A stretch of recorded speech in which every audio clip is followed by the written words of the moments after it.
ليك في الكوميديا، يبقى ال5 مسلسلات دول ليك.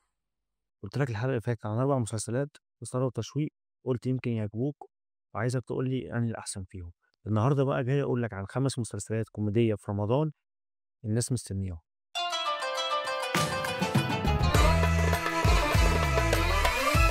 أول مسلسل معانا هو الغني عن التعريف، مسلسل أشغال شقة جدًا، مكوّن من 15 حلقة بس، بطولة هشام ماجد وأسماء جلال ومصطفى غريب. مجرد ما قُلت لك الأسماء دي أنت هتضحك من غير ما تكمّل.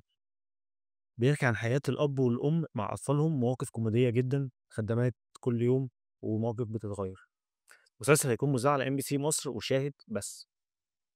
تاني مسلسل معانا واللي دايمًا ناس كتير بتستناه، بطولة أكرم حسني، مسلسل الكابتن. أكرم حسني، آية سماحة، سوسن بدر، محمد رضوان، ورحمة أحمد. مسلسل برضه 15 حلقة.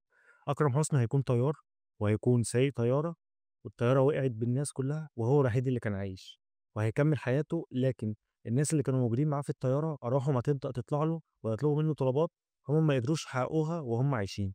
يا ترى أكرم حسني هيعمل إيه؟ أكرم حسني في مسلسلاته أو أفلامه، أكرم حسني بيكون عامل ورشة عشان يطلع منها بأكبر فايدة ممكنة أو أكبر كوميديا.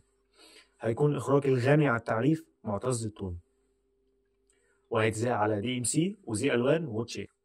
تالت المسلسلات الكوميدية في رمضان هيكون عايشة الدور، برضه متكوّن من 15 حلقة، بطولة دنيا سمير غانم ومحمد ثروت. هتكون ست مطلقة عايشة مع ولادها، لكن هييجي في يوم وهتشقلب حياتها، بسبب إن هي هتعيش مكان بنت أختها اللي هتكون في الكلية، وفجأة بعد ما كانت هتكون موجودة في الكلية وعايزة تبدأ تنظّم كمان.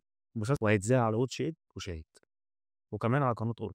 رابع المسلسلات الكوميدية من نفس العيلة، عقبال عندكم، ده اسم المسلسل، برضه مكوّن من 15 حلقة، بطولة إيمي سمير غانم، حسن رداد، محمد ثروت، سليمان عيد.